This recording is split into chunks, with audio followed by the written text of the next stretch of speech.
The following podcast may contain adult language and conversations revolving around situations not suitable for immature audiences. Spoilers and general political incorrectness can often be expected, so listener discretion is advised. They must be destroyed on sight!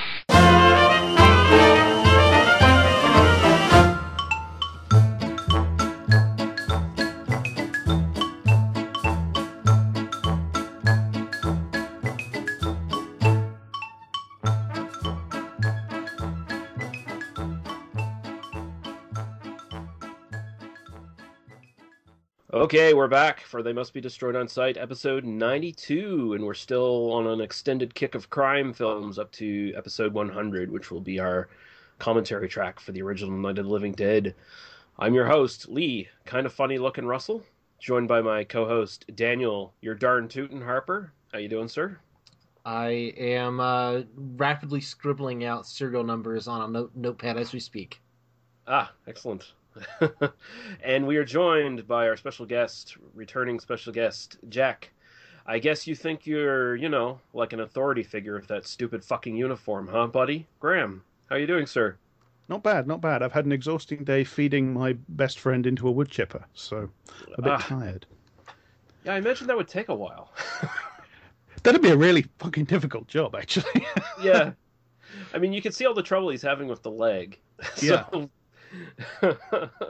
My favorite bit of that is the way that the leg is bouncing up and down, and he's got like a piece of lumber. He's just like trying to shove the leg in. That always amuses me.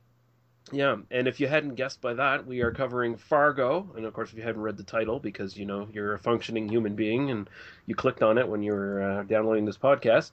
But yes, we're going to be looking at Fargo from 1996. We have no comments or questions, although I invited people to put comments on a post under our Facebook site, but we can talk about first, before we get into the film, anything we've watched in the last little while, and because Jack is our exalted guest, we'll let him go first.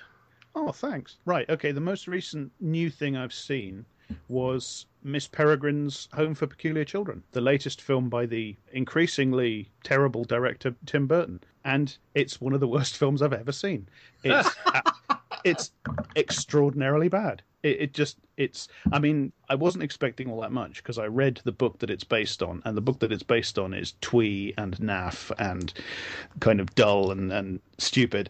But, I thought, well, because I didn't go to the cinema either, so I waited for the DVD, and along it came, and I wasn't expecting much, and I was disappointed. Even not expecting much, he managed to make it worse than the book. It's really terrible. It wastes Eva Green, it wastes Judi Dench, it wastes Samuel L. Jackson. It's really, really bad, and it's very confusing as well. I defy anybody to walk out of that film on one viewing and tell me what the fuck happened at the end.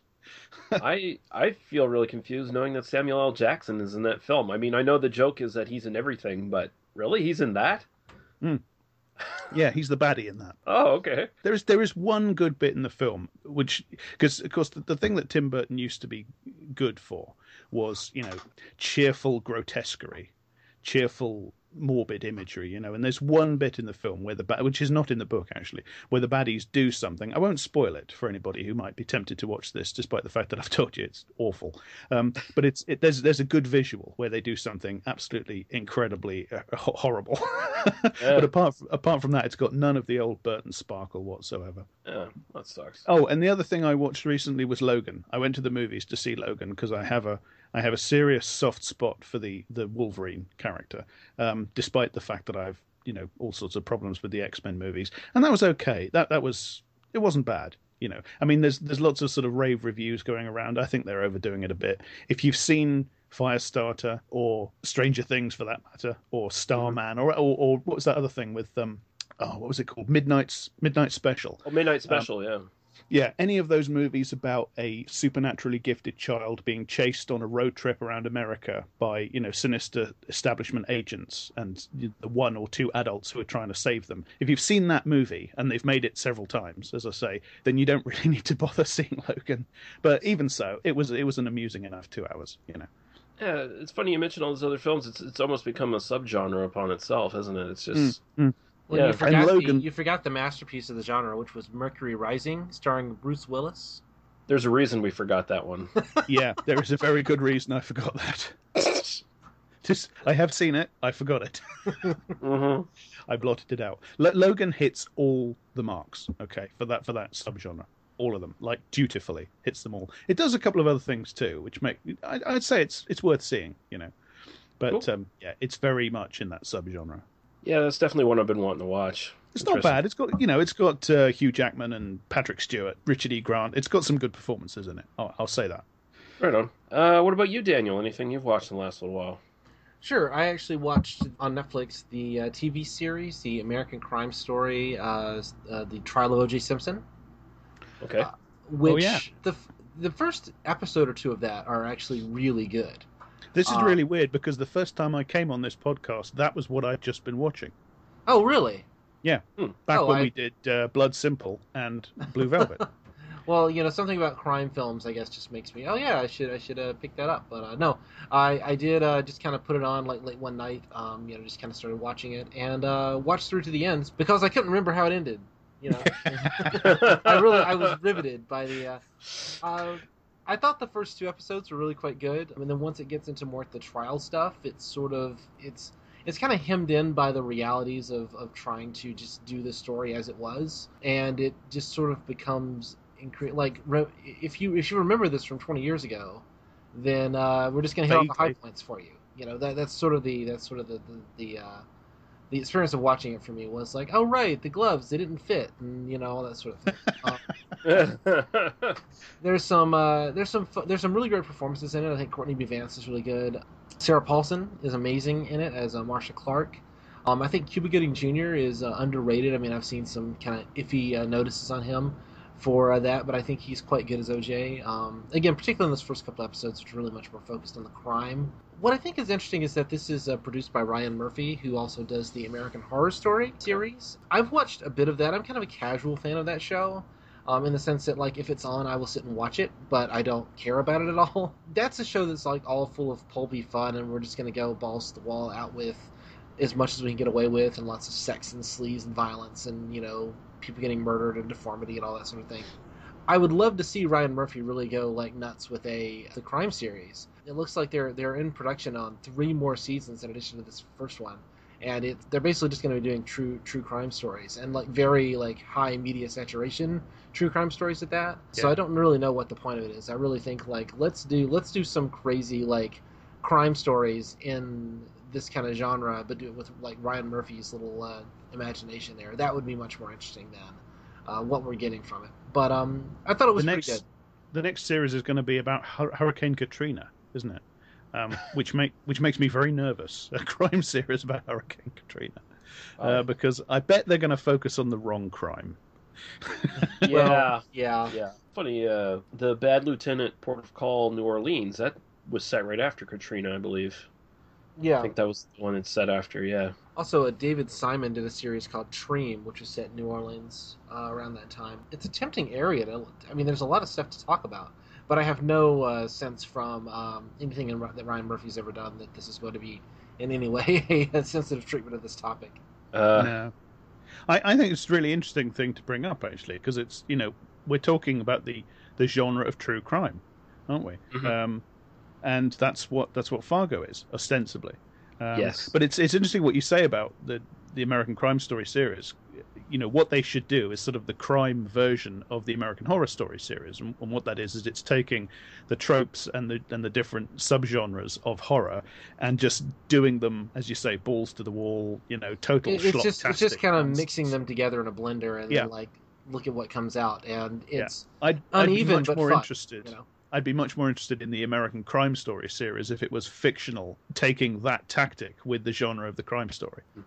Well, doesn't one of the seasons of American Horror Story actually do that with what was that serial killer Holmes, who had the murder hotel? Yeah, but it doesn't, because it's like very loosely based on. Okay. It's like they took that as an inspiration and then went off and did this like ghost story mystery. I actually watched most of that season because my wife got really into it. Yeah, I haven't seen that yet. I've only seen the first 3. Yeah, I've seen bits of kind of all of it. Really, Freak Show season and then the hotel season are the only ones that I've seen any appreciable percentage of. The hotel season was definitely I quite enjoyed it. I was kind of watching it despite myself almost. Like I actually got interested in that one for a good length of it. Because that is an interesting story. I think it's Leonardo DiCaprio that's in the works of trying to do a film version of that. I think. Oh, good. Well, that's gonna go really well. Yeah. That'll be fine then. Yeah. Tim Anything Burton else? to direct. Oh Jesus, no. Well, it's gonna be Scorsese. Well, at least he can rein him in a little bit. Yeah. So. Yeah. The only other thing I watched was Super. This is the Rainn Wilson James Gunn film. All right. From I guess 2005 or 2006, something like that. And that was again just on Netflix. And I realized I never sat down and watched it. And I sat down and watched it. And wow, this is a not nearly as dark as I was expecting it to be. Like all the reviews at the time kind of treated it as like, oh, it's like hyper violent. And I didn't think it was. I mean, it's got a lot of blood in it, but it's certainly not as dark and interesting as sort of the reviews made it sound. And it's ultimately just a big metaphor for a guy learning to let go of his wife when she goes to be with someone else, which is kind of a weird sort of thing. I don't know. It's very James Gunn. Probably worth talking about at length at some point because I think it is a really interesting film, but it's far from a great film. And I'm not even sure it's a good film.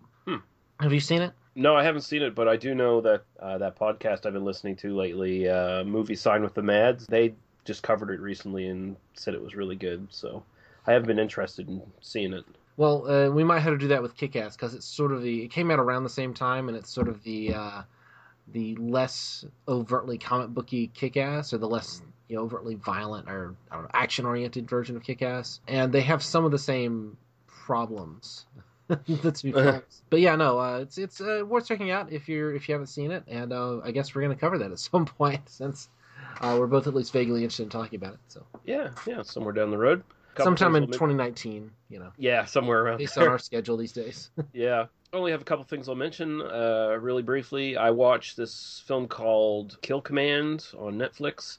It's this sci-fi. It's the usual sort of typical story of robots gone haywire. In this case, it's Marines get called to a training mission on an island, only to find that it was the robots that called them, and the robots are ostensibly the replacement units that are being tested out to replace the human army, but these have gone rogue, and it's a lot of typical stuff, nothing new, but it's actually pretty well done for what it is. In part, it's almost a slasher movie to a certain degree for a little while. The action scenes are competently done. The acting is good for what little the characters are actually given. And there's an interesting ending with sort of ends on an interesting question. So it's actually kind of worth checking out if you have some time to kill on Netflix and you want a decent little sci-fi. It's not Edge of Tomorrow, but nothing else really is these days. So, The other thing I watched, Death Race 2050, which is basically just a total remake of the original Death Race. It's way better than that Death Race remake series that was in movies for a little while there. I think the first one had Jason Statham in it, and then there was a couple really shitty ones after that. But this is actually pretty good. It's not a bad update on Death Race. It sort of makes it a little bit more topical, kind of updates some of the social issues and stuff like that. It doesn't really hit the targets all that cleanly, I guess, is the best way to say it. But it's entertaining enough, and the characters are entertaining enough. Some good stunt work, some good action scenes. Probably, honestly, some better action scenes than what you see in the original Death Race. So that, again, is just an interesting diversion on Netflix if you have the time. It's kind of worth checking out. It's way better than it has any right to be anyway, for being a latter-day Roger Corman production that's just cashing in on something he already did, which has been pretty much his career for the last 40, 50 years now. So. And the only other thing I watched the entire Iron Fist Marvel series. It's been getting really middling to terrible reviews. I think a lot of them had to do with the fact that most of the reviewers were given an advanced screening of, I think, 7 episodes of the 13.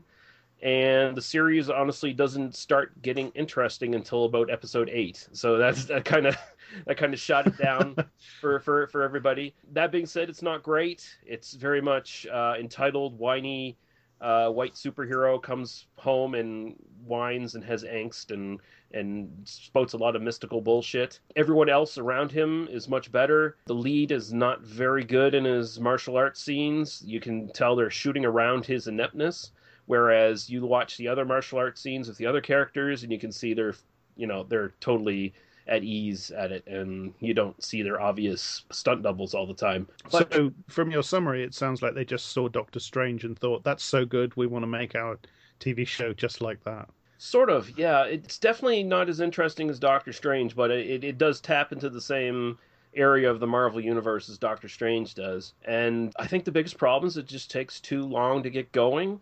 So when it finally starts getting interesting, you only got like 3 episodes left in the in the fucking series. So it feels a little anticlimactic when it ends. But for what it's worth, it started to started to grow on me. Not unlike mold culture of some sort, but it started to grow on me anyway. And I did end up enjoying it overall, but it is definitely the lesser of the series. You spend anything like that amount of time with anything, you have so much invested in it, don't you, that you kind of think there must be something here. You get attached to it just because you put so much time and effort into it. Well, I don't know. I didn't binge this one, so it was over. It was over like a period of a week that I watched it on and off, so it wasn't that bad. But You maintain yeah, some outside perspective. yeah, and I mean, overall, I enjoyed it. It's definitely worth checking out. Again, it's just it seems like a theme with me this time out, but it's just one of those diversions on Netflix. It's not a must see. I mean, you don't need to see this to appreciate any of the other series in the Marvel Netflix canon right now. And honestly, it feels like half of this was just a vehicle to, okay, here's our other Defender. Now let's do the Defender series. Yeah. I have a feeling there may not be a series 2 for Iron Fist, whereas Luke Cage, Jessica Jones, and Daredevil all sort of earn their second series, you know? Yeah, I think so. I haven't seen Iron Fist, but I know that a lot of the flack it's been getting has been comparing it to the other series, and I think, to be honest, people have been overrating the other series. I think the only one of... Well, I did like Daredevil and Jessica Jones a lot, actually. Luke Cage less so, although I liked a lot of things about it. But there's a lot of people talking about these things like they're, modern masterpieces, and I don't think that's quite true. Except maybe of Jessica Jones in some ways. Yeah, I mean, there's the tendency, especially I think superhero fans of the films and stuff, they get a little defensive, and I think sometimes you have that sort of fans piling on, trying to make things so much more important and better than they really are. Like, I think some of the critical acclaim of Logan probably comes from that as well. Where yeah, I agree. There's definitely that aspect to it, but I mean, they're enjoyable stuff, and they're generally better than a lot of stuff that's coming out of the Marvel movies as of late, especially after the wake of Guardians of the Galaxy, which kind of shocked everybody with how good it actually was. And now they've been playing center on that one. Well, I don't rate Guardians of the Galaxy at all. But fair enough. But I think I feel like the rest of the Marvel stuff now has been trying to play catch up ever since. So one of the things with the TV series is that they're surprisingly good based on how bad the movies have gotten.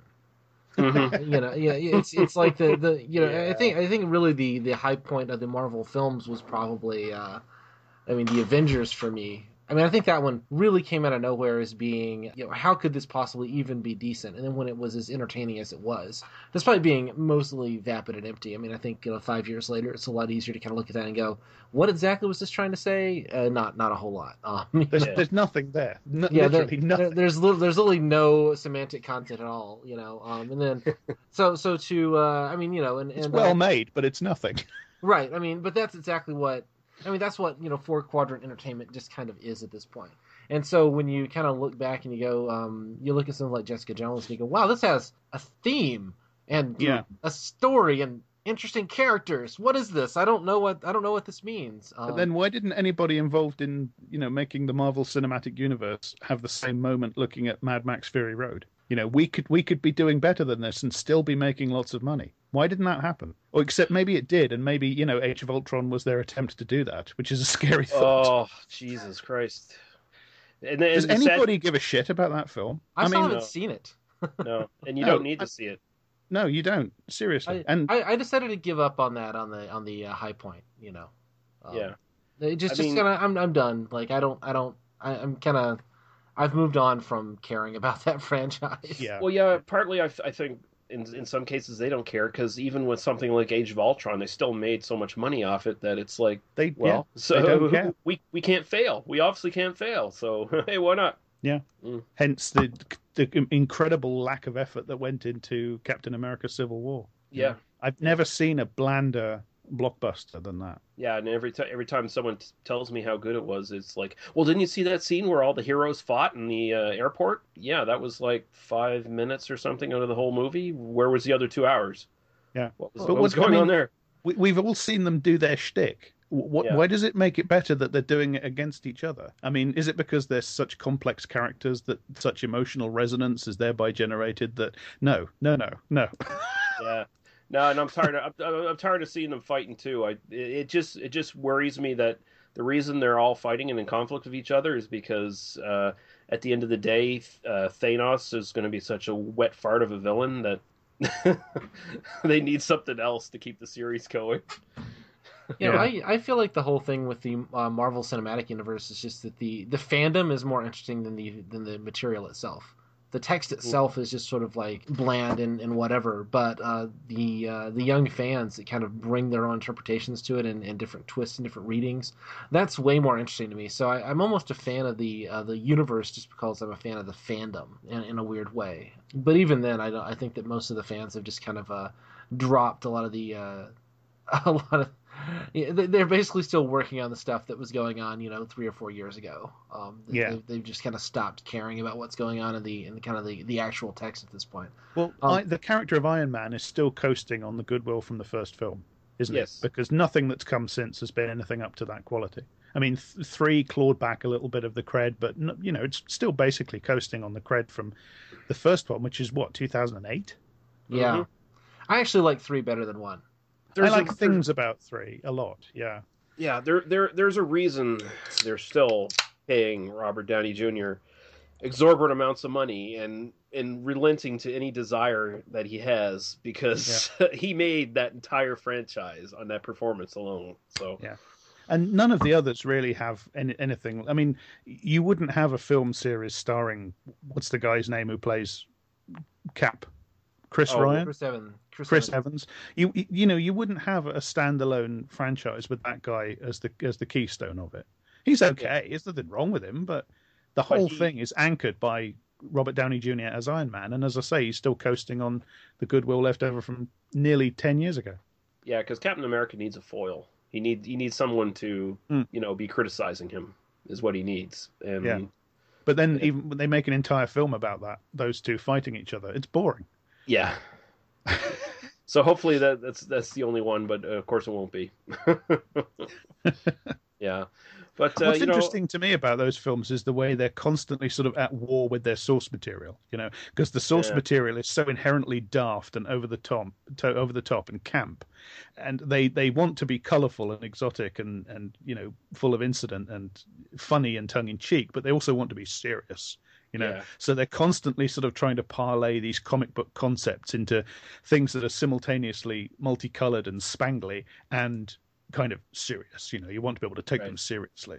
So the way they have to kind of translate every comic book concept into something that looks enough like it that they can say we've been loyal, but is also different, so that they can get away with it in the modern language of how movies work. That is interesting to me as a sort of textual game to watch it happening. And I'm totally cool with that too, because comic books are so incredibly bad at being consistent over the years anyway, that they're just totally open for reinterpretation all the time, because that's all comics do, right? So yeah, I think we can move on from these fripperies,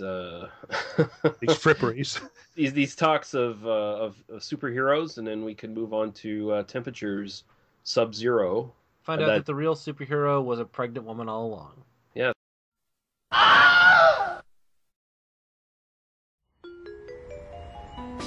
Great coffee. Hey.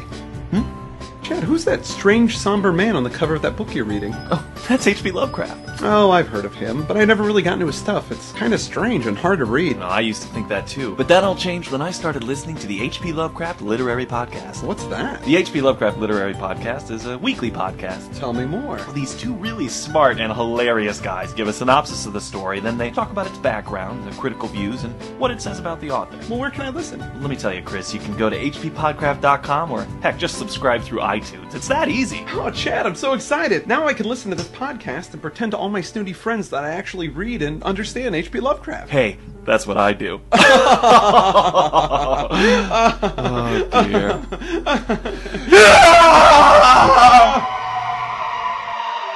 hppodcraft.com.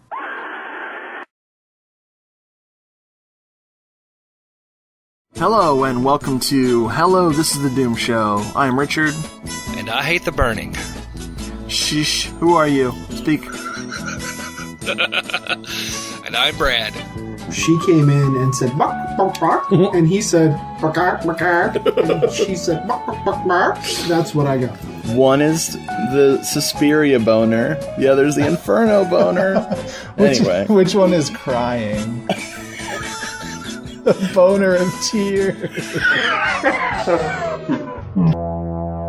Hello, This is the Doomed Show is available on hellodoomedshow.podomatic.com and doomedmoviethon.com. Hello, this is the Doom Show. Richard, Brad, Jeffrey, Naffa. It's the Doom Show. Hello, this is the Doom Show. Slashers, giallo, and horror.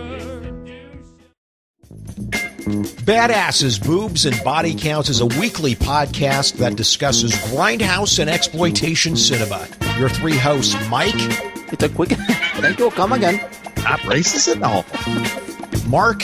If you bend over and you have what is essentially a pubic cottontail coming out of the crack of your ass, you need to do some goddamn grooming. And listener favorite, Iris. Not have sex with that horse.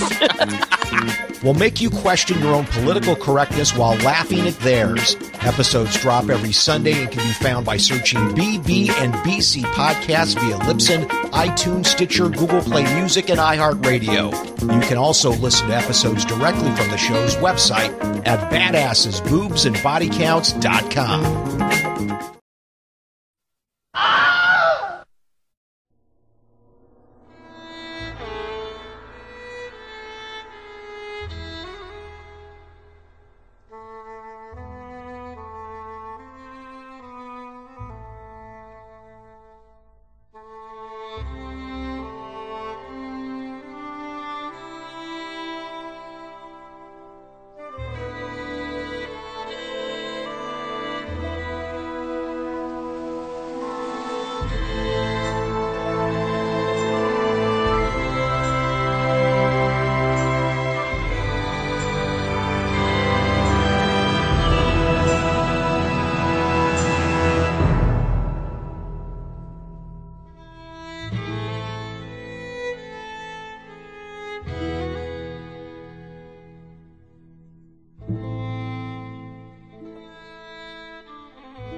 We're going to be talking about Fargo from 1996.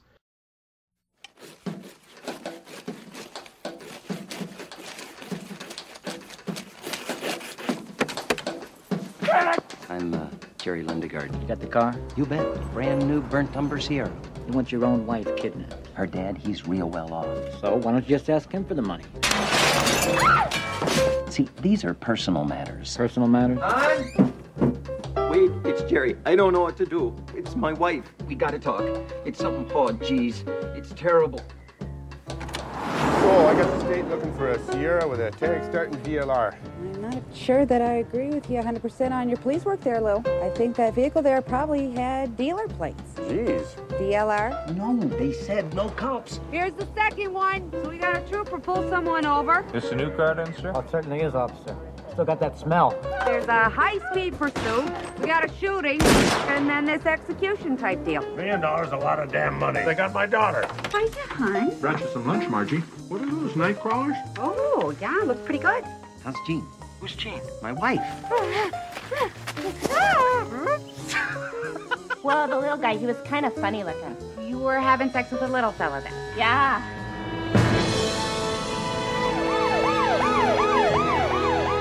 Mr. Lundegaard, you mind if I sit down? Carrying quite a load here. Where's Jerry? Got your damn money. Now where's my daughter?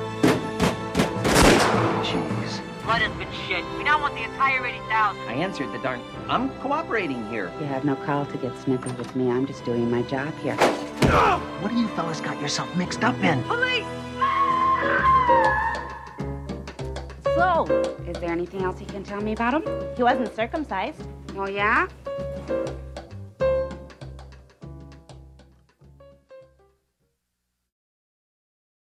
Directed by Joel and Ethan Coen, written by Joel and Ethan Coen, starring Frances McDormand as Marge Gunderson, William H. Macy as Jerry Lundegaard, Steve Buscemi as Carl Showalter, Peter Stormare as Geir Grimsrud, I probably pronounced that incorrectly, Kristen Rudrud, really, that's her name, Rudrud? Okay, Rudrud. As Jean Lundegaard, John Carroll Lynch as Norm Gunderson, Harv Persnell as Wade Gustafson, and Steve Rivas as Shep Proudfoot. And I'll let you take the synopsis there, Daniel. Visually, it's Lawrence in North Dakota. Thematically, it's neo-noir executed by a cadre of completed competence. The film opens as a quiet middle manager of a car dealership meets with two men who will do harm to others for money. Carl is nervous, talkative, excitable, while Grimsrud barely speaks a word. They have been waiting an hour for the appearance of the mousy man, and have accumulated 6 empty beer bottles between them. The middle manager, who we might as well go ahead and acknowledge is named Jerry Lundegaard and is portrayed by William H. Macy, has put together a scheme that the excitable tough guy, played of course by Steve Buscemi, because this is an indie film made in 1996, flat out says doesn't make any sense. He wants the two men to kidnap his own wife for a ransom of $80,000, of which they will get half, in addition to a brand new burnt umber Sierra paid to them up front. And so the film unspools as we learn more about the principals involved. Jerry, desperate for cash for unspecified reasons, is involved in some kind of insurance fraud which has netted him $320,000, but which has officials from GMAC hounding him, and is simultaneously shopping a deal on a brand new car lot to his father-in-law Wade Gustafson, worth $750,000. The kidnapping scheme, by this standard, seems to be just an extension of these principles by other means.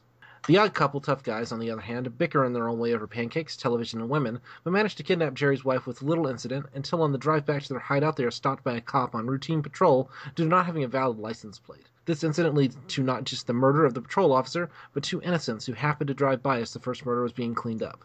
The triple homicide gets our local police chief Marge Gunderson involved, who may be 7 months pregnant, but who is clearly the most intelligent, capable person in the film. Her efforts are less brilliant deduction than the systematic chasing down of leads, but her basic competence leads her to immediately surmise the basic details behind the crime scene itself, and then gradually trace the movements of the principals back to their source, through phone logs and what the internet cannot decide are prostitutes or merely very friendly girls. Either way, given that the sum total of the physical description they provide is that the little guy was kind of funny looking, Marge clearly has her work cut out for her. In the end, lots of people end up dead, as Jerry's father-in-law, Wade, doesn't trust Jerry to do the money exchange himself, not unreasonably given that Jerry is offering the criminals $40,000 of $1 million payout, and Wade ends up in Jerry's trunk. As a further result of that exchange, Carl has the entire bag full of money, the excess of which he buries in stone on the side of the highway somewhere, and a really nasty face wound for his trouble. He takes the rest of the cash to Grimsrud, finding him idly watching TV and eating cereal beside Jerry's wife with her head in an oven.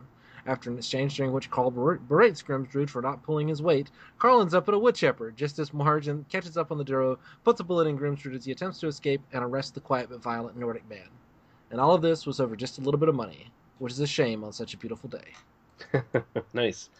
Okay, Jack, we'll go to you for your initial thoughts on this one. It's difficult not to run straight onto the big stuff, but I mean, this is it's not controversial to say that this is a great movie. I think this is an acknowledged classic. It's one of the, I mean, even if you don't like it, you have to acknowledge that most people think it's a significant film. It's one of the Coen brothers' best films, I would say. Maybe not their best, but certainly one of their best.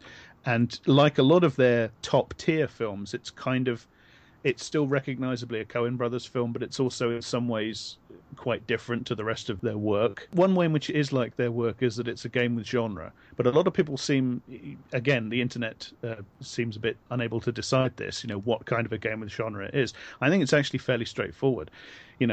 Miller's Crossing is a game with the gangster genre. The Big Lebowski is a game with the Raymond Chandler type thriller genre. Right. This is a game with the true crime genre. I mean, it's pretty open about that, I think, when it says at Yeah. the start this is based on a true story, which of course it isn't, except in some very tenuous ways. It's playing at being like a Hallmark TV movie based on an Anne Rule book about a real crime. I think that's what it's doing. Mhm. And it's doing some really, really interesting stuff in that framework, brilliantly directed with this detached, very steadily paced, very contained, enveloped style. Brilliantly acted. You got some unforgettable performances here by at least 4 people. The most unusual and in some ways the most lovable and heroic detective in modern crime fiction. I think there's a case for saying that. Gorgeous music by Carter Burwell. Just so many. It's one of those films that just burns moment after moment in your head. It's just, this is a film that just, on a first viewing, you come away with certain images just burned into your brain forever, I think. Certainly I did. When I saw this for the first time, when sick and staying at home off from college, a friend of mine rented some films for me to watch during the day while I sat at home sick. And they brought back this and Reservoir Dogs and Seven. So I watched those 3 films in quick succession in the space of about 6 hours. Wow. And I came away most impressed by this one, which is significant, I think. Again, as I say, it's hard not to jump to all the big points. I think it's a very moving film. I think it's a beautiful film. I think it's in some ways a very profound film, and I think it's got to be one of my favorite films ever, to be honest. Right on. Daniel, throw it over to you. I agree with pretty much everything that Jack said. I mean, I agree with everything that Jack said, except I would probably rate it even higher. I think it's the greatest of the Coen brothers films that I've seen. There are quite a few I haven't seen yet, but there's none that I have seen that I have enjoyed more than this. There's none that I've seen that I've rewatched more than this, except for maybe Raising Arizona, and that's because I rewatched that a bunch as a kid. I adore this film. I adore almost every element of it. It's a small film. It's not, watching it and enjoying it, and this has a 6 or 7 minute scene in which Marge meets with an old high school friend over drinks. Yeah. Which is totally disconnected from the plot and is one of the most vital scenes in the entire film. Exactly. It's one of these films that has a crackerjack plot, and you don't realize how crackerjack it is until you sit down and try to synopsize it, or at least until you try to figure out what's going on. This is something to where even just me sitting and describing everything that's going on in the film would take longer than the running time of the film, to its credit, and yet it never feels like it's spoon-feeding information. In fact, often it feels like it's sort of slow-paced, leisurely paced. There are long shots of people just kind of walking through snow. It's funny that a film with this much violence and this much sort of thematic weight is also so enjoyable. It's amazing that it is able to kind of do this thing of being about these kind of the rubes in northern, in the North Midwest, which I think is one of the few. I mean, that's something that really could have turned out very bad. Yeah. Look at the Hollywood, making fun of the rubes, in the snowy parts of the U.S. But really works very, very well, and I think that's a very interesting tonal decision that they made on that. But it works completely on that level. I never feel like the film is really making fun of the people that are in the film, even when it's clearly kind of going, well, they could be a little bit brighter. Yeah. Very, very enjoyable, really interesting, thematically heavy. I want to put a particular note on the score just to mention it. Jack's absolutely right. This is one of my favorite scores, not written by someone that you kind of think of as one of the great score meister people. And this is a score that I this winter when I was driving to work, I would put on regularly on my drive through the snowy Michigan highways until I realized I didn't need to do that because it was actively making my drive more stressful, which is not a good thing when you're driving through terrible Michigan winters, as I'm sure terrible North Dakota winters. God, I love this film. I have to literally go and look for negative things to say about this film. That's how good this film is. That's my overall thoughts. It's great. I'd have to echo both these gentlemen's thoughts. I find this film incredibly disarming on a couple levels. It's disarming to the viewer, and some of the characters in this are disarming as well to one another.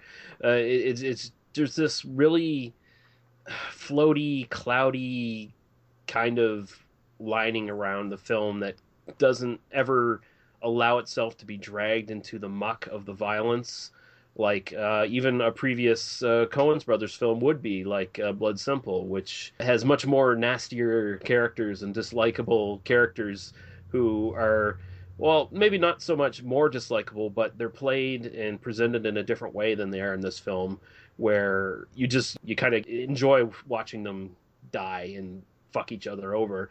And in this one, it's, I don't know, it just really does have that true crime, but TV movie version of true crime kind of thing, as Jack was saying. The performances in this are great. Marge Gunderson is one of the great detective characters on screen. She is alarmingly smart and disarmingly smart.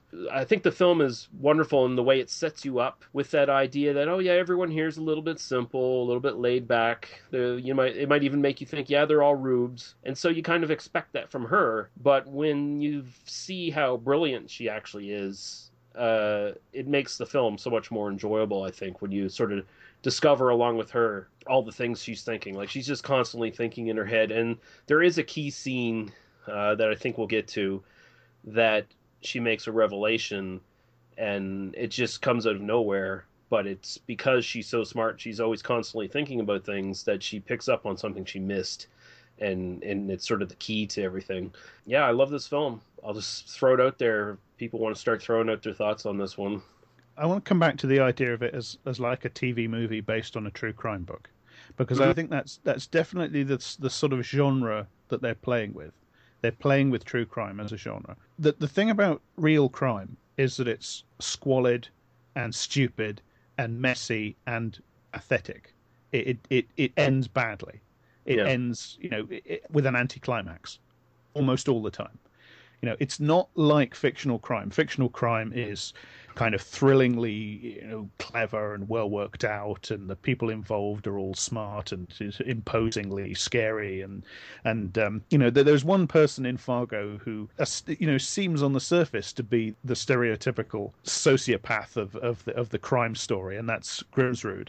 And I think what Peter Stormare is doing there is he's playing Grimsrud as trying to be that guy. I think Grimsrud is actively sort of trying to present himself as the scary, silent, imposing guy. I think he's actually trying to represent himself as a figure from fiction, whereas what he actually is a squalid, pathetic little idiot who just, kills people because they annoy him.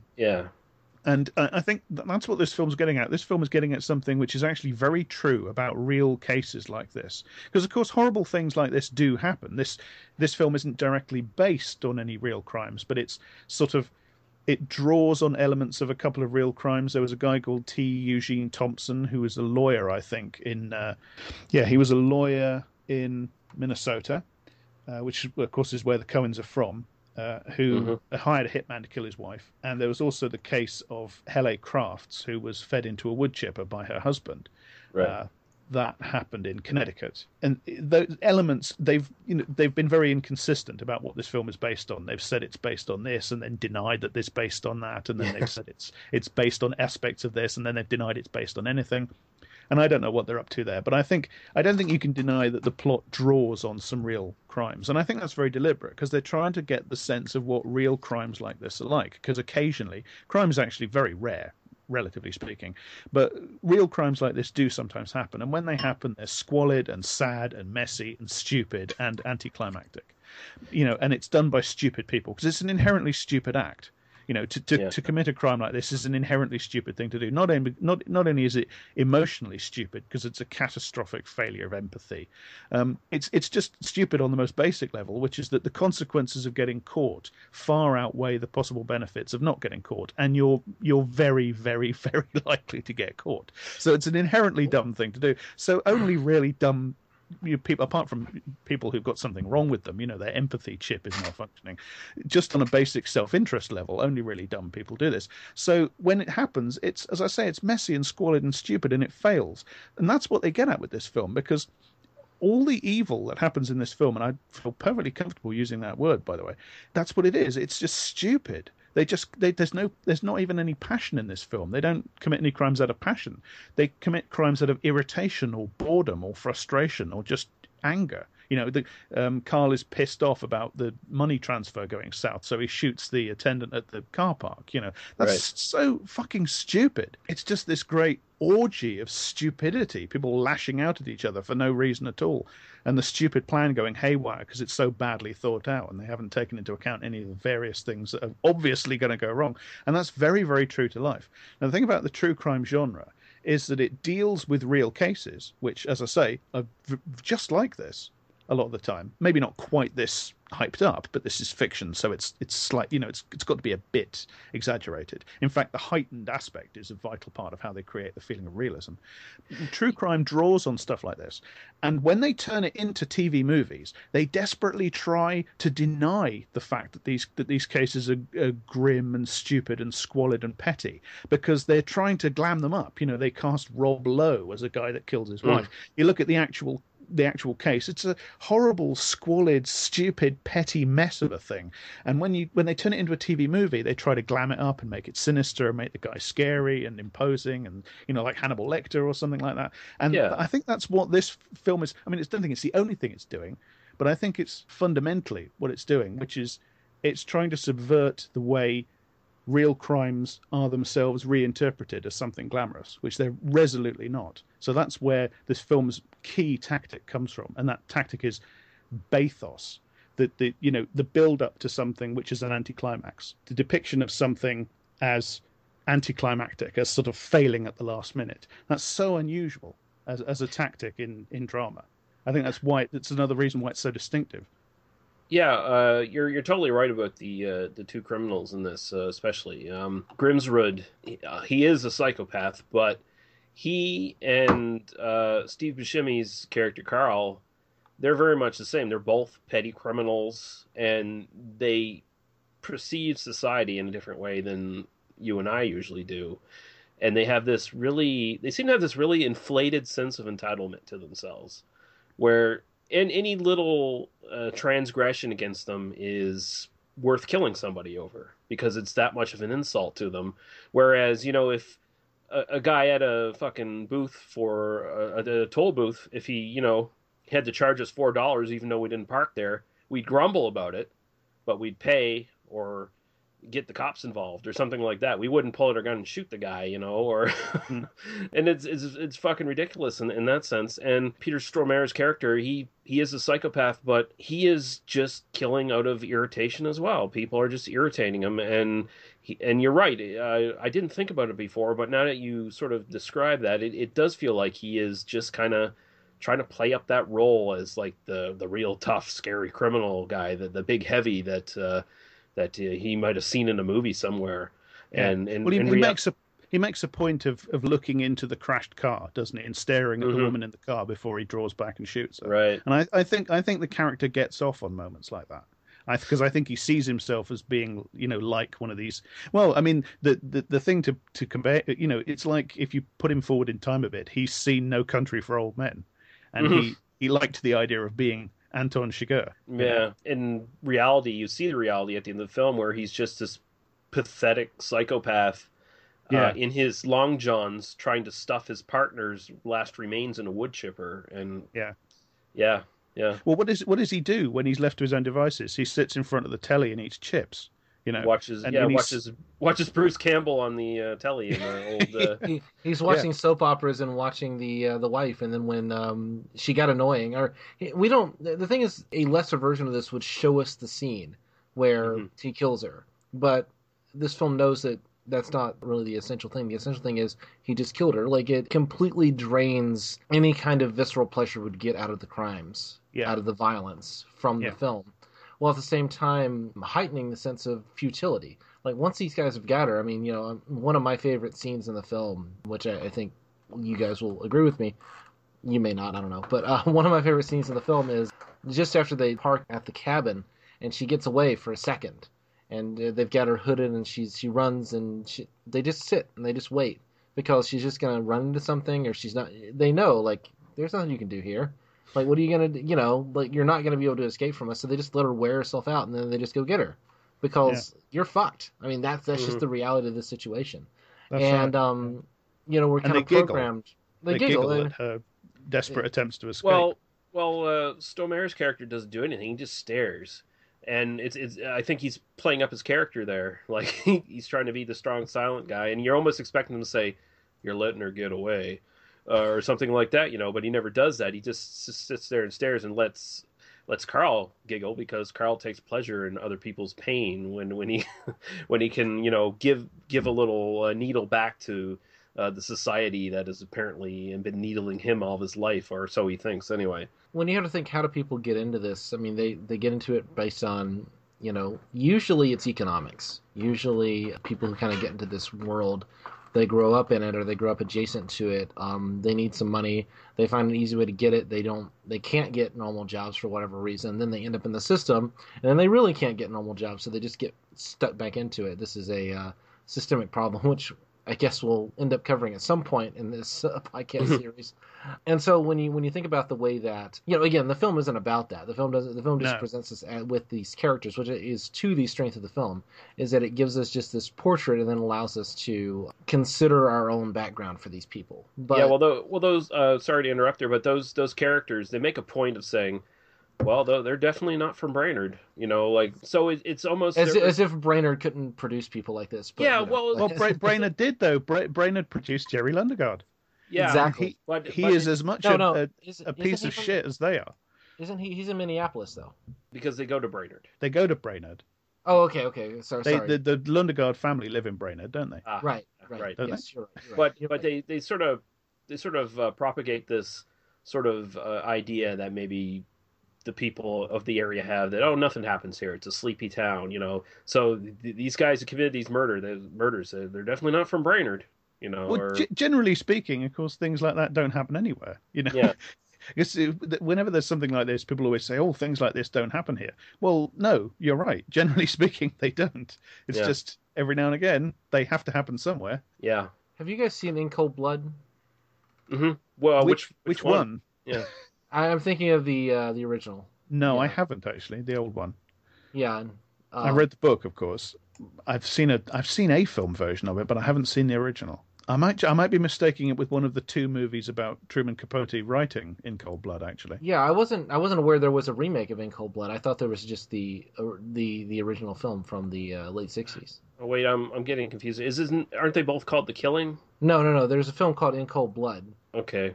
Yeah, I must be thinking of the two, because there were two a few years ago. There were two movies in quick succession came out about Truman Capote actually writing the book. One was called Capote, and one was called Infamous. The irony is that I haven't seen either of those films, but I have both read the original book and seen the.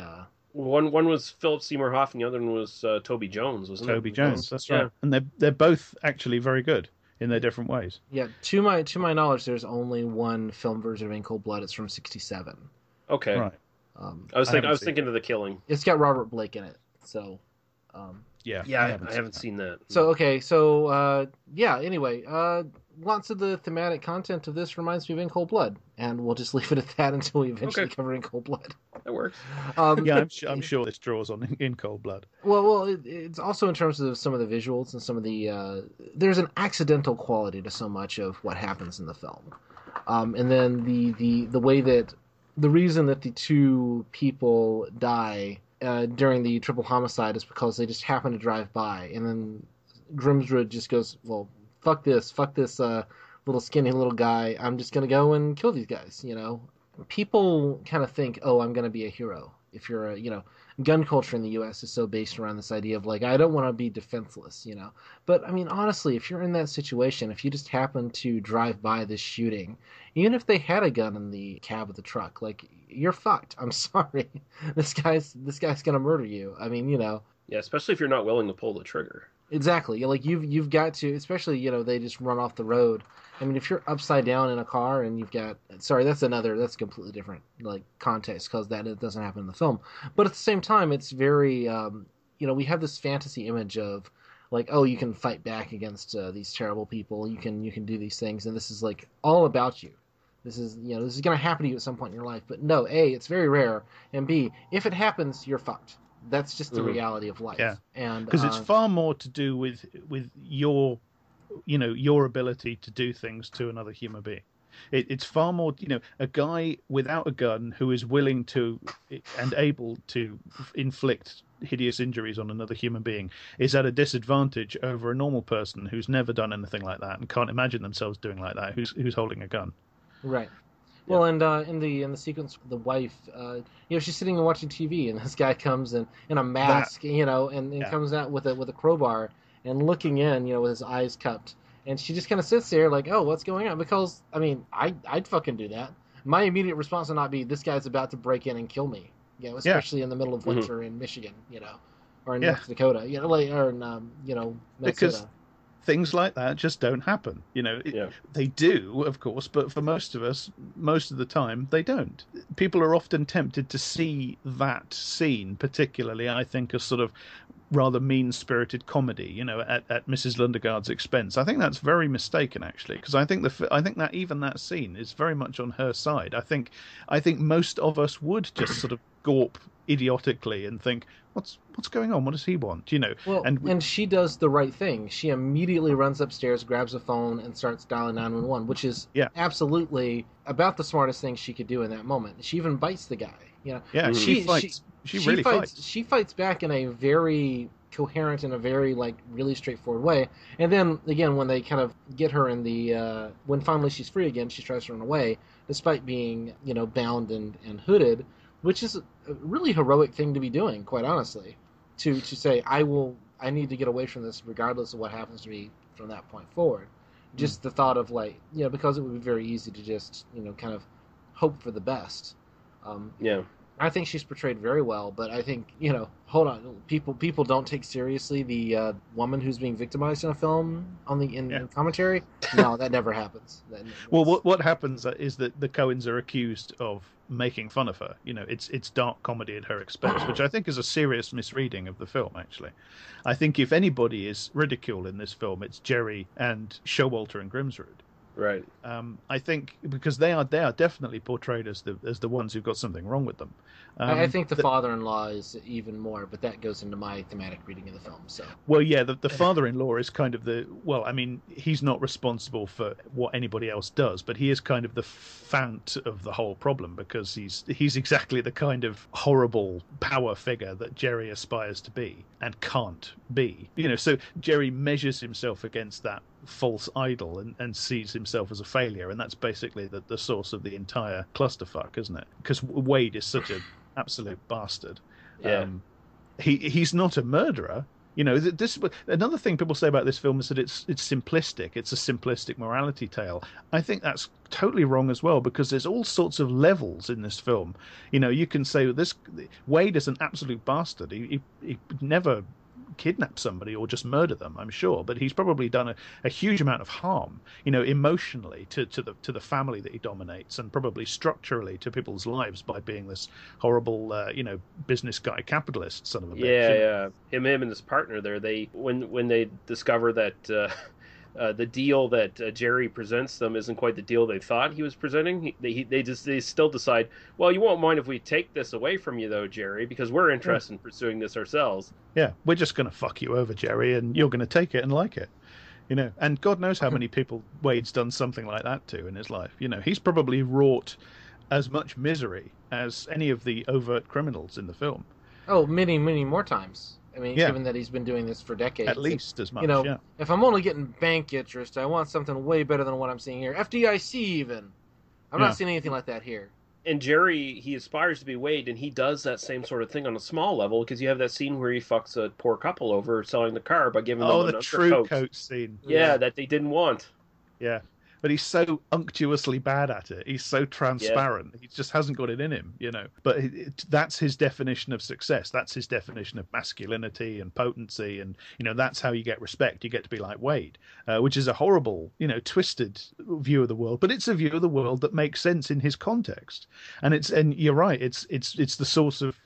It's the source of everything he does in the film. It leads to he's doing it because he's desperately in debt, and he's desperately in debt because he's been running this con scheme, whatever it is, with the car license plates. It's one fuck up leading to another fuck up, and he's trying to get ahead, and he's never going to. Yeah, and by the way, apparently that whole conversation where he's selling the car with the True Coat. Apparently, that actually happened to one of the Coens, almost verbatim. They were they were a victim of that. Well, I've had conversations like that with people. You know, I've had salesmen on the phone, or you know, I think we all have, haven't we? We've all been in that situation where somebody's trying to sell you something, and you're trying to get away from them or trying to make them understand that you don't want it, and they don't want to listen because they can't, because it's their job to not listen. You know, I worked in electronics retail sales for long enough that I was on the other side of that conversation too many times. Yeah. Well, this is the thing. When it happens to me, I always get overwhelmed by this feeling of sort of, you know, empathy for the person who's causing me the problem. Which is, of course, one of the ways that they manipulate you. That they then use against you. Yeah, because Lundergaard puts on his best pathetic, just totally browbeaten look, and it's like, I'm so sorry. I mean, I have to do this, and I can maybe knock $100 off it for you if I talk to my boss. And of course, he doesn't have a boss because he's actually the manager there at that place. Well, and you got to think, like, how much of a commission is he? You know, on a $20,000 car, it's a $500 add-on. So you got to think, like, what he's making an extra like $20 off of this or some, even less. It's totally just based on a.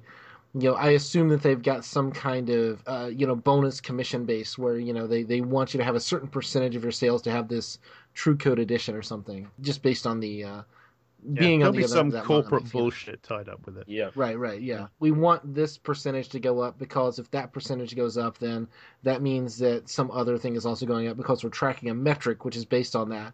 And so therefore you have to sell this True Coat to somebody who doesn't want it based on some mythical metric that doesn't even matter anyway. And he's to support a system that's fundamentally immoral. So he's probably terrified of having the conversation. You know, he's at some point, if he doesn't get these percentages where they should be, or somewhere near where they should be, he's going to have this conversation with Wade, isn't he? Mm-hmm. You know, why aren't these? Why you're not doing very well? You're not doing the job. I put you in there to do this job, and you're not doing it. And you know, Wade is an emotionally abusive bully. And Jerry is incredibly terrified of him because he also married his daughter, right? So how does a man like Jerry end up married to the daughter of a man like Wade? He uses her as a tool in this film. He's been using her as a tool the whole time. She's never been anything more than a way for him to get at Wade. Right. Yeah, exactly. I mean, he uses whatever little base con man tricks that he actually knows and suckered her into a marriage. And and the more and more you go through the film, and the more times you see it, you just realize what a fucking nasty little shit Jerry Lundergaard really is. Like he is just a piece of fucking filth. Yeah. And then when they arrest him at the end and put him in cuffs, he starts crying. Like a little kid. Like a baby. Like and a toddler. You just know, he's wailing. Yeah, and you just know that those tears are all for himself. Yeah. At that moment, he's not feeling remorseful about the wife who died or any of the people that fell in as collateral damage in this absolute clusterfuck that he initiated. His abandoned son, Yeah. No, those tears are all for him. Yeah, and you see how stupid he is too, because the name he registered was Jerry Anderson, so he still used his first fucking name when he tried to go on the lam. Absolutely dumb. Let's move from the disreputable people in this and go to Marge Gunderson, because goddamn, what a hell of a performance and what a hell of a character. I just love watching her character unfold in this, because again, as I was saying, the movie kind of sets you up as like, okay, everybody in this is kind of simple and laid back and kind of rubish, but she's not at all. Like, she is laid back and she knows who she is, but she's incredibly smart. As you watch it more times, every repeat viewing, you just more and more appreciate that she's constantly thinking about this case. She's constantly thinking about the leads. And there's this crucial scene with her, and it's the scene with the Asian fella, Mike Yamagita. Yeah. That is another absolutely crucial scene in the film. Which I think a lot of people mistake as just being like just some weird little character piece that's out of place. But it's not, because this is where she realizes that the first time she talked to Jerry Lundergaard, she had misread him, and that he is actually, emotionally unstable, and she didn't pick up the signs the first time. And then that's what leads her back to going after Jerry again. Well, it's actually the phone conversation she has quite a bit later in the film, isn't it? Where she learns that Mike Yanagita is full of shit. He's actually a stalker who was not married to this woman who didn't die. he was just basically stalking her. And I think we're meant to then retrospectively read that scene in the cafe, actually, as him sort of scouting out his next stalking victim, I think. Of course, she shuts him down. She's in town. He's trying to like play a sob story on her and get her to fuck him. I mean, he's essentially one of the like He's trying to sell her a layer of True Coat. And the True Coat is on my penis. That's the geez, I always liked you, Margie. Well, Margie, I always like, Honeywell, you could do a lot worse. As an engineer, you could do a lot worse. The Minnesota Nice is actually an accent I could do fairly reasonably, but I've lived in Michigan for 9 years, so a lot of the Yoopers kind of sound like that. And it's funny. He actually the same guy voices a character in the show The Venture Brothers that has a lot of the same ideas behind him, as far as being spurned in high school by a high school sweetheart, and then sort of putting on this pattern of stalking women. Well, you notice he does this thing where he says, I want to let me come over there to that side, and then he comes over and then he puts his arm around her. He says, "No, I prefer it if you were over there." And then she has to like cover it because, patriarchy. And she goes, no, just because of my neck, you see, just because my neck is, it's easier to see you if you're over there. And I mean, she's trying to shut him down, but she has to do it in this like very polite way, despite, like, I have no doubt that Marge Gunderson could like take this guy down. Oh yeah, she could put him out in one punch. Yeah.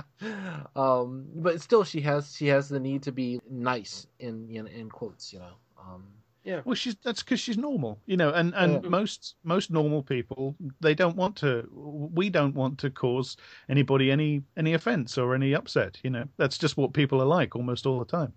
You don't want to upset somebody even when you're rejecting them.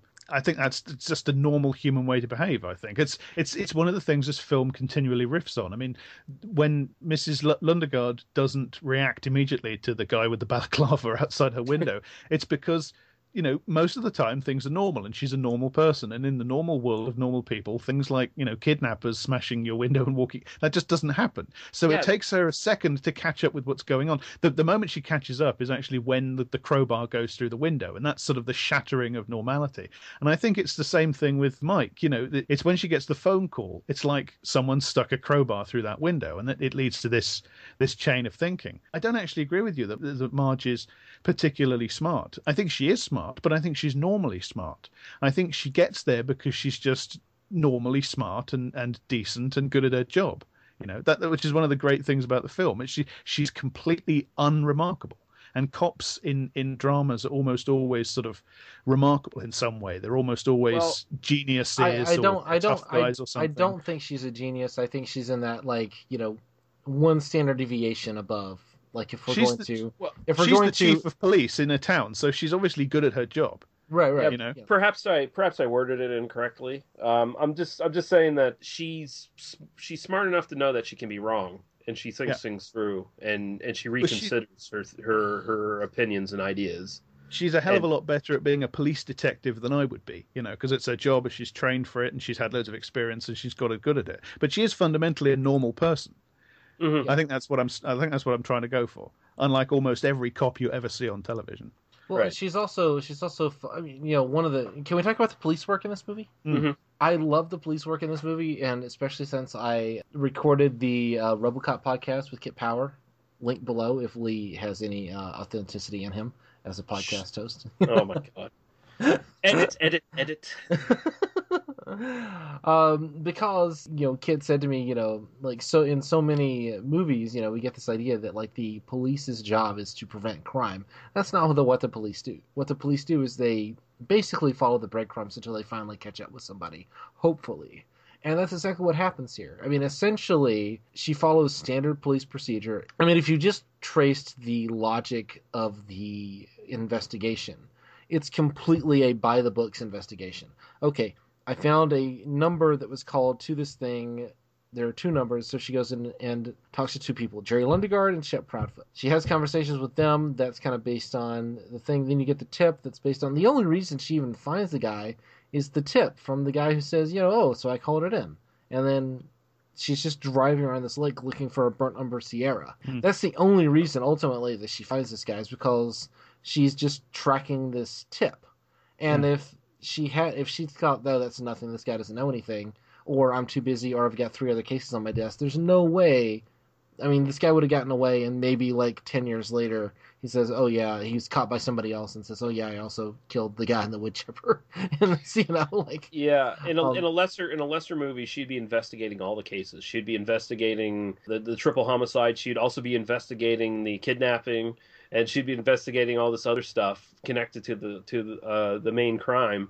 That would be like the lazy written version of this, where she's the super cop, like trying to piece it all together. That's right. And she was, first in her class at the academy, but she decided she wanted to be a local cop because something happened. She made a mistake and a kid died. And now she's drinking too much because of the things cops see, and all. It's so refreshing to get a depiction that isn't that, Oh, I can't wait for the Homicide Life on the Streets podcast. Yeah. Coming 2017. Also, I think I like the relationship between her and her husband too. Oh, isn't that gorgeous? And I like how the Coens have said that a lot of people sort of misread the relationship too, where it was like this like intentional reversal of like some idea of a traditional marriage or whatever, when they sort of made up on their own the backstory that they were both probably cops at one point, and she was just better at the job. So that allowed him to quit and pursue his real passion, which is painting stamps. Yeah. One of my favorite moments is when she has to get up and she says, no, it's okay. Go back to sleep. You don't have to get up for a while. And he says, I'll make you some eggs. Because that is, I mean, I'm a married man. That's total. If my wife had to get up at 3 a.m. and go out into the cold and investigate a homicide, I would absolutely make her eggs before she left. And particularly if he's working from home and doing the painting and all that other thing. It's I love that character, and he's such a. I mean, it isn't. I mean, death of the author, right? We can kind of go, yeah, it's a reversal, because in a traditional crime picture, in a traditional, kind of cop movie, it would be this like badass dude with a square jaw who looks a lot like Bruce Campbell going out and investigating the crime, and then he's got a nice homey woman at home who makes him eggs in the morning. Yeah. Thanks, baby. I'm gonna go out and like catch the bad guys for you because I love you, and that's what cop movies are like. And this is a much more like, she goes out. Well, I told you that I saw this on the same day, literally just either before or just after I saw Seven, right? Mm-hmm. What's the Gwyneth Paltrow Brad Pitt relationship in that? Yeah, there you go. This film is almost a response to Seven a year early. It is. Yeah. I love their relationship. I love the business at the end where he talks about his mallard only getting on the 3-cent stamp, and she says, "Well, no, people use the 3-cent stamp all the time." It's such a lovely. It's so symbolic for what this film is getting at, which is that it's the normal, ordinary things. It's the unremarkable things that just make the world function, and the in many ways it's the normal, unremarkable people just getting by and being good at their jobs, and just being decent, just being human, that just causes everything to keep ticking on for good or ill. The world does keep ticking on, and it's people like this that do it. And it's things like seeing a beautiful picture of a mallard on a 3-cent stamp that isn't the most highly priced stamp, but you still need it. It's a lovely little. It's so beautifully done and so subtle. It's driving this point across, but you never feel like you're being preached to. I mean, that's why this film doesn't come across as. You could read this film as being quite conservative, being sort of misty-eyed about down home folks and their small town wisdom and all that. So I think it's actually a lot more complicated than that. I think it undermines that as much as it supports it. But the main reason you don't get that feeling from it is that it's resolutely non-preachy. Yeah, it doesn't preach, and it doesn't exploit, at least not to a massive degree. It doesn't really exploit the uniqueness of this culture and the people in it. It doesn't use it as a gimmick. I think some people might read it that way, where that's the funny movie where they talk in funny accents and solve crimes and stuff. It's like, it treads a very fine line, doesn't it? Yeah. But I think it always goes on the right side of it. Yeah, I mean, because it would have been very easy, very, very easy to make this like some sort of substandard version of the guys who did This Is Spinal Tap, like one of their one of their films, like Christopher Guest. That's the reference I needed in my synopsis. There we go. Yeah, this feels like it should very much could have fallen into like a really tacky third-rate version of Best in Show or whatever, right? You know, like it's very easy to imagine a bad version of this, where it's like Best in Show, North Dakota Crime Edition. You know. This is where the artistry comes in, you know, because to do something this delicate, it's a very delicate operation, and to pull it off completely successfully when you had to really balance it on a knife edge and it could have gone the other way, it just slips an inch, you know, and it turns into parody and it becomes something quite mean-spirited and petty. You know, that shows a really highly developed level of craft. Yeah, the amazing thing with the Coen's writing here is it comes out in the fact that, you know, if you've done any sort of reading on how they make films, that they don't allow a lot of improvisation in their films. So a lot of the stuff that you would sort of probably chalk up to the actors themselves improvising generally is not them improvising. It's really how the Coens wrote this. So it makes it even more amazing that they get those little character details, those little mannerisms so perfect and so just authentic feeling that just it makes it feel like it's not true that they're lying and they said, oh no, we let these actors improvise all through it. Well, the whole film is shot through with this weird feeling of intense authenticity, I think. I mean, loads of people have believed that the deadpan declaration at the start that it's based on a true story. Right. And it's very easy to fall into that trap because there are times when you feel like you're watching a fly-on-the-wall documentary. And yet it also has that slightly carnivalesque, slightly parodic, slightly grotesque manner that Coen Brothers films often have.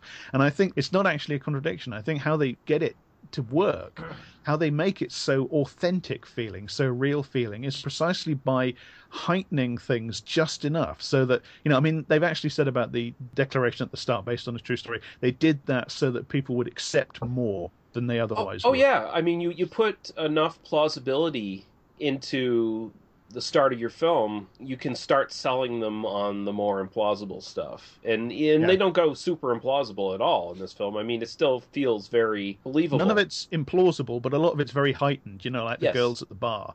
And the accent is heightened. It is a real accent, but it's a heightened version of the accent. And everything's just up just a couple of notches, you know. Oh, I know people who talk with pretty much that accent, yeah. Oh, yeah? Oh, yeah. I met a girl who was from Minnesota who moved to Alabama who basically had that exact accent that the two girls who I found out 15 minutes before we started recording because I was Googling things. And one of them is the dialect coach. So Wikipedia says IMDb does not credit her with that. So we're going to we're going to have to check that. We're going to have to find that out. Next episode, I will probably do a deep dive on the internet to discover if she ever worked as a dialect coach. But as I do the research afterwards. You do the research, yeah. You do it either before or after or even during, but at least you do it. I mean, that's something. Yeah, I mean, and I love those. I love those two characters because, despite, I mean, I'm from Alabama, not Minnesota, but I know those people. Those are the two girls hanging out at the bar. Oh, I mean, we talked about this in the previous episode where we know these people, the sort of the rural backgrounds that both you and I share. Yes. Well, I live in a rural part of the United Kingdom, and I know these people too. Yeah. Yeah. I mean, the trick is with this sort of thing is to make it more specific, and therefore it becomes more general. And that even though Go Bears doesn't mean anything to me, like I understand that it would be Crimson Tide or, you know, whatever from where I'm from. And I totally could recognize these two women as being people I went to high school with who just never left my hometown. Yeah. You know, or people that I might sit next to at a bar here in where I live now. It's not like I live in some big metropolitan area. You big city slicker, you urbane motherfucker, you. Although I may live in the largest metropolitan area of anyone in this podcast. Right You might well do. One of the other things that this film is often accused of is sort of being arch and mocking about these sorts of people. And again, I think that's completely wrong. I think it is poking fun. I think there is an element to which it's kind of putting people under a microscope and inviting us to have a bit of a giggle at their foibles and their funny ways and so on. But I think it's all of us. I think that's what it's getting at, because it shows us. I mean, look at the things that are kind of presented to us in the film as kind of a bit grotesque and a bit funny. I mean, it's sex and eating, and well, we all do that. Yeah. Are we supposed to laugh at them because they look funny when they have sex? Everybody looks funny when they have sex. Yeah. Yeah. Newsflash, you're all you guys out there. You're not Peter North, and all you ladies out there, you're not all Sasha Grey. It's just Statistically, most of us are funny looking. Yeah. I'm pretty funny looking, but not when I have sex. I'm a god. Ah, okay. That's what you think. You're one of the exceptions. Excellent. I am the exception. Thank you. But I do watch Johnny Carson. I do watch old episodes on YouTube of Johnny Carson's Tonight Show afterwards. Well, yeah. I mean, everyone does. Yeah, based on a after sex, it's the new cigarette. Instead of having a cigarette, you watch Johnny Carson's Tonight Show on YouTube. Yes, very very socially conscious. Don't show the kids any smoking on screen because they might either that, or you get a huge Native American car mechanic to come in and whip you with a belt. Yeah, because that's what they all do. So, should we talk about race in the film, or should we just leave that completely aside? I don't really have much to say about it, except that I can see how it's open to a reading. So rural Minnesota is overwhelmingly white, and so there is that justification. That said, there are two people of color in this film. There is Shep Proudfoot, who is, I think, a great character. He doesn't have much to say, but I think he's very well executed in his few scenes. And then there's a black dude who comes out of one of the other rooms in the little hooker hotel or wherever he's staying, where after he's beaten the shit after he's thrown Carl over the bed naked, where you probably see a little bit of taint, which is, I think, great. And then he basically throws this guy against the walls and then it's just kind of over. Those are the two people of color we see in the film. Yeah. And I mean, you can also sort of tack on the fact that these people only appear in the most sleazy ratbag hotel as well. So that's where all those people hang out, apparently. But no, I don't think the movie fucking pushes any of that. I will defend it to the degree that, and I'm not trying to make a criticism, but I will definitely defend it to the degree that what it does is portray who is Shep Proudfoot. He's a guy who, whatever his background, whatever he is, whoever he is, he got into crime. He is the lowest of the low. He's an auto mechanic in an auto dealership. Yeah. And he was at some point approached by Jerry Lundegaard as a contact for dudes who would kidnap his wife. Mm-hmm. Meaning, okay, maybe he has a criminal record. We know he has a criminal record, so he got hired despite that, or maybe they get some tax benefit or whatever. But he's got working at the lowest rungs of society, essentially. Although working as an auto mechanic in a car dealership is not the lowest, which is realistic in this part of Minnesota. Completely realistic that this is what the local Native American population is doing. They are committing crimes because they're economically desperate, and they end up doing whatever kind of low-wage work they can get their hands on. Right. He's probably the most badass, quote-unquote, character in the film, in that he resists the questioning for much longer than anybody else in the film would have. Yeah, well, he's obviously much more seasoned. He's obviously probably seen a lot more. He's the professional. I love that Steve Buscemi is in this, and Reservoir Dogs is a reference because, Steve Buscemi is not the professional in this film. No. Shep Proudfoot is the professional. Well, you see how irritated Proudfoot is by everyone he's in contact with. He's obviously more pissed off by the fact he's stuck in the situation he is, and he has to deal with these petty, shitty criminals when he should be dealing with in a heist gang somewhere with some professionals, right? Well, and he's the person he vouches for. It's not Carl, it's Grimsrud. Mm-hmm. I vouch for Grimsrud. If Carl hadn't been involved, I have no doubt that fewer people would have died. Mm-hmm. But honestly, I think if it had been Grimsrud and then someone like Grimsrud, maybe the wife dies, but ultimately, I think that Grimsrud would have talked his way out of the ticket. Essentially. I'll take care of it. Well, I was just going to say, I don't think there's a problem with race when you take this film on its own. I think this film has good, solid reasons for, for what it does with that. The trouble is when you set it in the context of not only movies on the whole, but Coen Brothers movies in particular, because they are overwhelmingly about white people. It is a serious blind spot in the Coen Brothers, work that I really wish they would get to grips with one of these days. This Because film you does better hardly than ever... most of them. Yeah, I bet. Then this film based does on better Coen- than than any of them, basically. Yeah. Yeah. I think maybe No Country for Old Men's about the closest they get to. Or Oh Brother, Where Art Thou? Yeah, but what was I going to say? I forgot. What else is there to say? This is a great film. Yeah, Go watch it if you haven't. mean, if we haven't convinced you by now, you fucking plebeians. Well, if you haven't fucking seen it by now, I mean, yeah, I don't know what's happening.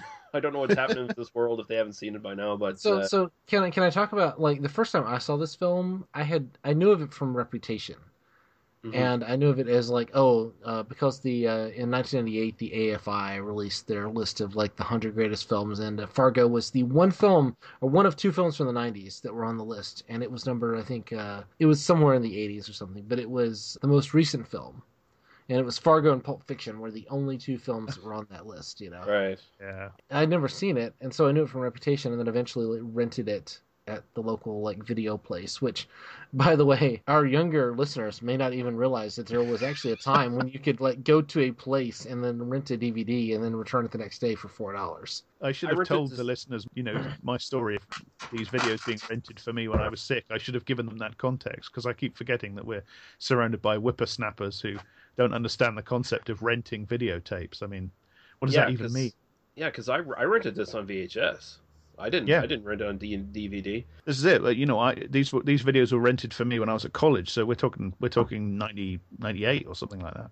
Yeah. This is one of the actually, funny enough, two tapes that I severely damaged, basically, because I rented them so much, were both Coen Brothers films. It was this and The Big Lebowski. I'm pretty sure I pretty much grooved all those tracking lines into the copy of Fargo that I continuously rented, and I snapped the tape on The Big Lebowski twice. And of course, but I was such a good customer that they were nice enough. They were like, I was so apologetic. I was like, oh, I'm sorry, this broke in my machine. It's all right. And they just took out a piece of Scotch tape and just taped it together and wound it back in. I actually have an anecdote I can tell.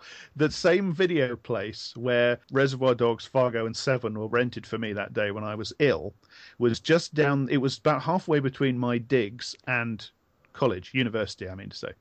And the same rental place, I rented Orlando, the Sally Potter movie. So many times. Eventually, the guy who worked there, and he said, "You've rented this over and over and over again. You're the only person who ever rents it. Do you want to buy it?" Nice. I had a goal of like wanting to work in a video rental place at one point in my life, and I couldn't find a video rental place that would hire me, which is the saddest sentence I could probably ever say. I had that desire as well, and I think we were smart not to do it, Daniel, not to get that sort of title, because imagine how sad we'd be knowing that, like, realizing a couple years later that we were on the tail end of that, and that their entire profession just disappeared. That would have made me really sad, because I could see myself enjoying myself way too much working at a video rental store, and to know that they've all but pretty much died out now, man, that would be crushing. It's funny. Somebody on Tumblr a couple of weeks ago, they posted some photographs because they actually found a Blockbuster that was still open. Wow. A great big warehouse Blockbuster rental place that was still open. And they went in, at least this is what they say on the Tumblr post. They went in and they took loads of photos of this empty, vast cathedral, still operational but apparently completely deserted Blockbuster rental store. And they were very eerie. It was like something from The Shining. And a lot of those big chain rental places were like that anyway, because they would have way too much space and way too few shelves and way too many copies of a few movies. And Well, it was always we didn't based really on, have like, those in Britain, but I know what you mean. Yeah. they had like 30 copies of whatever was the like most recent Right. release, and so you could always get that unless it was really popular, and then like, oh, you gotta wait until like Tuesday. You know, it's like fuck. But whatever you went in, which I always did for whatever was a more obscure release, then it was always there. And I remember, God, are we talking about video rental? We shouldn't go into a detailed thing about this, but yeah, no, it was a great era. There was a Blockbuster in my town until I guess 2011 or so. Wow. And then it just completely closed out, and now it's a T-Mobile store. So, yeah, I mean, video rental places died out, and what I saw were after that in corner convenience stores, you'd get like previously watched DVDs on a rack that were repackaged by these companies to sell, and then even those disappeared very quickly. There's still a chain called Family Video that operates a couple locations in my town, but not near enough to me to make it work driving out to. And they're a niche thing now. Like, well, not so much vinyl record stores now because that's actually kind of blown up again. But they are in sort of the same level that vinyl record stores were, you know, like 5-10 years ago now. Like that's where they are. They're a niche thing. They're the thing that the hipsters go to now. Well, and like the idea, like back in the 90s, that this was like that you could go and talk to the dude, and sorry to use your language, but it was always a dude who stood there and go, give me a recommendation for a movie, who had seen everything, and that was like the fantasy of what the experience was like. Well, that was why you wanted to be that dude, wasn't it? You wanted you wanted to go from being the student to being the master. Right. And you can become the guru. And you can use the dude. That's just the parlance of the times, Daniel. And now we're podcasters because we're just frustrated people. Because people don't change. We're talking about 20-year-old movies because like people still care. Yeah. What else can be said about Fargo? Brilliant fucking. Actually, I will say one more thing. The first time I watched this, I liked it. I didn't love it. Well, it wasn't until I watched it 2 or 3 times that I really realized how great it was. Well, that makes one of us.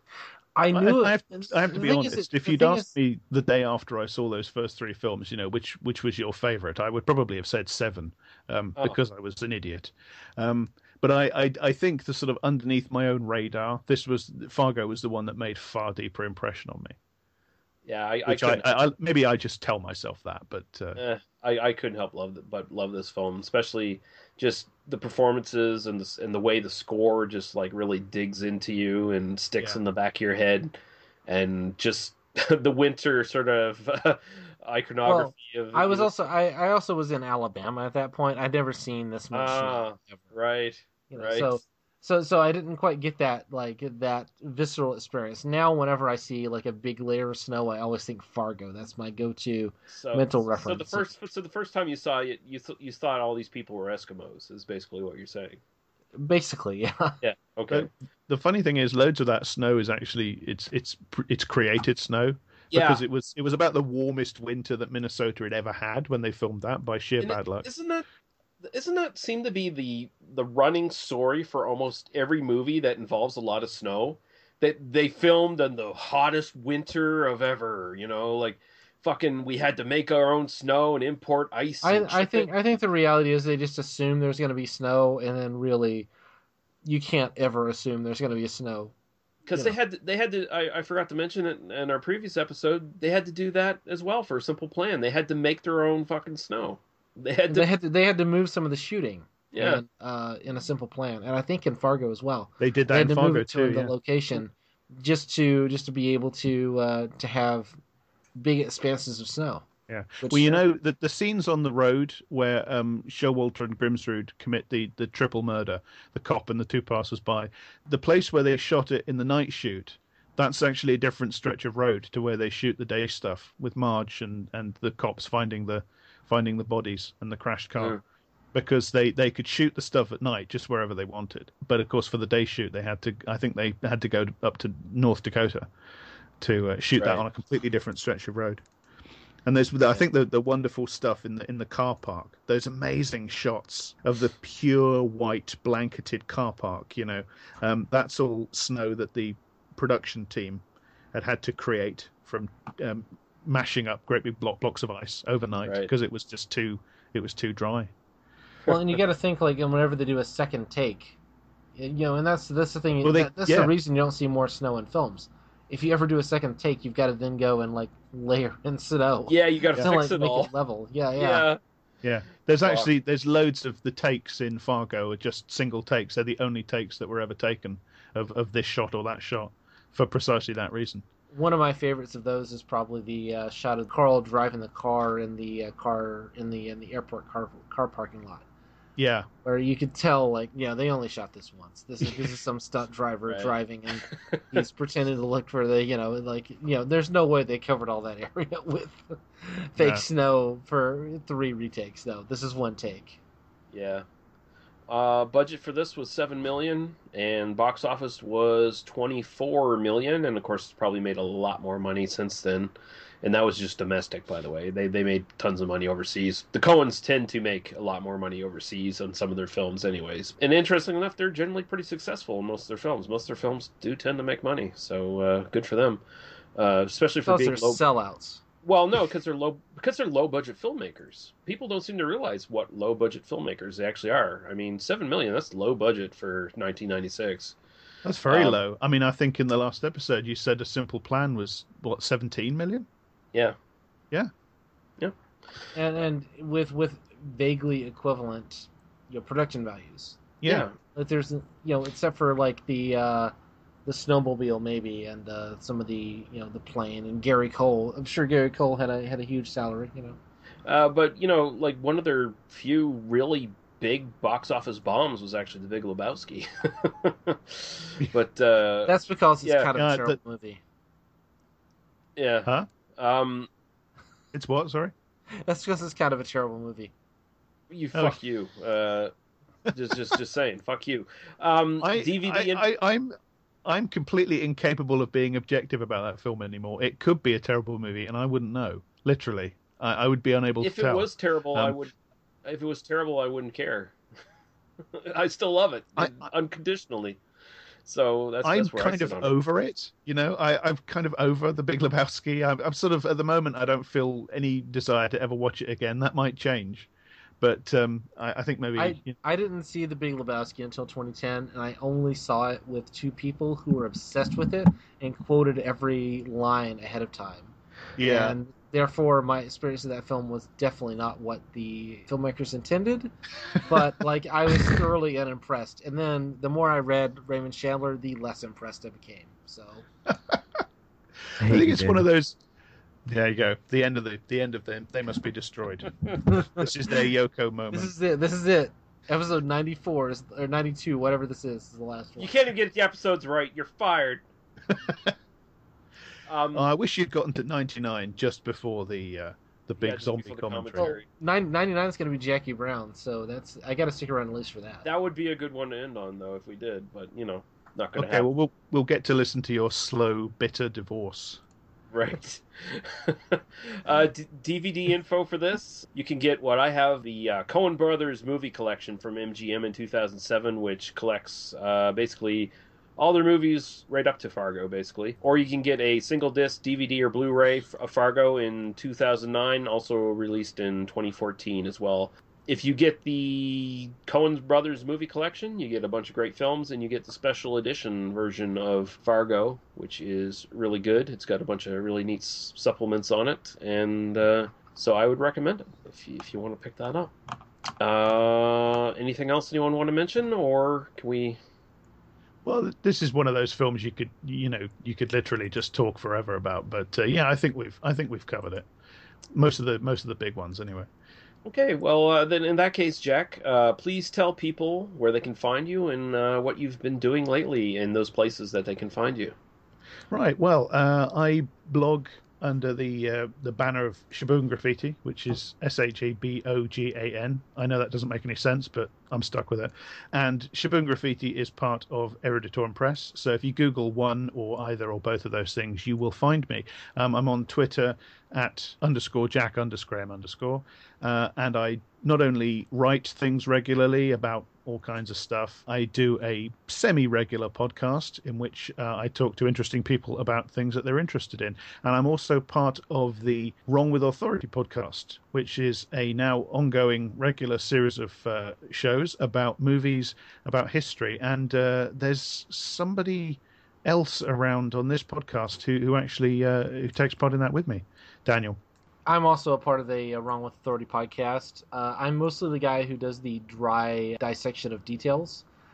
In the research, in other words. In the upcoming episode, I'm going to talk quite a deal about credit default swaps and collateralized debt obligations.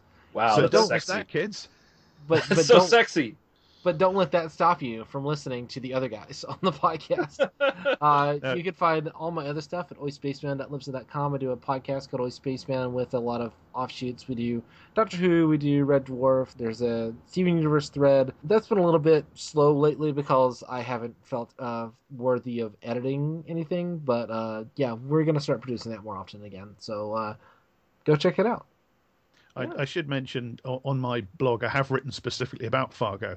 I wrote a piece called Minnesota Normal, if you're interested in reading more of my thoughts about Fargo. And I also wrote about another Coen Brothers movie, A Serious Man, which I called Minnesota something else. It was a while ago, so I can't remember the title. But yeah, if you go to my blog, you look for anything with Minnesota in the title, you'll see some stuff specifically about Coen Brothers movies. And I will provide those links for anyone listening, so you can go directly to that stuff. Yippee. Yeah. You can find us at tmbdos.podbean.com. You can find all of our links to iTunes, YouTube, and Facebook. Join our Facebook group. They must be destroyed on site on Facebook. Is that the best way to get in touch with you? It's, now that you mention it, it is. Amazing. I'm glad you brought that up. Although, people don't take advantage of it that much. Don't be shy, people. I put out a post there saying if you have any comments about the movies that we're watching, feel free. Doesn't matter how stupid, it doesn't matter how brilliant the comment is, we will read it and respond to it. We may mock you, though, so that there is that danger, but problem is nobody really cares about Fargo anymore. Like, it's a too obscure title. That's, for us. Or everyone just, oh yeah, that's a classic, fuck it. Yeah. Basically. Yeah, that's a true thing, actually. Some movies can become so completely enshrined as, classics that people stop talking or thinking or watching them, can't they? Can happen sometimes. Right. Oh, you're going to talk about On the Waterfront again? Fuck you. Yeah. Or something like that. I think for our very last episode, we need to cover Citizen Kane. That needs to be like, all right, episode 294. Citizen Kane. This is it. We're old men. We're done. Right. But yeah, thank you very much for joining us, Jack. It's always an absolute pleasure to have you every time. Thanks for having me. It was great fun. Again, thanks for letting me come along and talk shit for a couple of hours. I'm always up to do that. So yeah, I'm always looking for willing victims who will permit me to do so, and you guys keep on allowing me to do so. So yeah, I love you. Yeah, Daniel and I are your subs anytime. Okay. Yeah, that's how that works. Right. Well, I won't speak for Daniel anyway, but there we go. Daniel's about to go off on one. It's fine. Don't worry. It's not like I was criticizing Shep Proudfoot's technique in the belt whipping scene. Oh, Jesus Christ. Yeah. Okay. He had a good back and forth going, didn't he? I was admiring that. A little of the in and out. Yeah. We should have done those with the Clockwork Orange. We failed at this. Oh, God. Yeah, well, Hey, Clockwork Orange is referenced in this movie, by the way, guys, in case you didn't know. Just check it out. But, yeah. Okay, thank you, everyone, for listening, and we're going to be back. I'm not sure exactly what the episode's going to be. It's either going to be with Mr. Kit Power. In that case, it's going to be Night in the City and White Heat. Or it's going to be The Driver and Drive. We'll see. But until then, we are leaving. Goodbye. Goodbye. Bye.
Thank you for listening to They Must Be Destroyed on Sight. For past episodes, links to the host's other stuff, and links to various podcasts and websites of similar interest, please visit us at tmbdos.podbean.com. There you can also find our iTunes, YouTube, and Facebook links. Please join our Facebook group, as this is the best way to get in contact with us and to keep up to date with what's coming up on the podcast. We also can be found as part of the Oi Spaceman family of podcasts at oispaceman.com, where you can find various sci-fi themed podcasts about Doctor Who, Red Dwarf, Firefly, and classic sci-fi novels. If you decide to subscribe to us through iTunes, please take a moment to leave us a star rating and a review. Thank you. Drive through.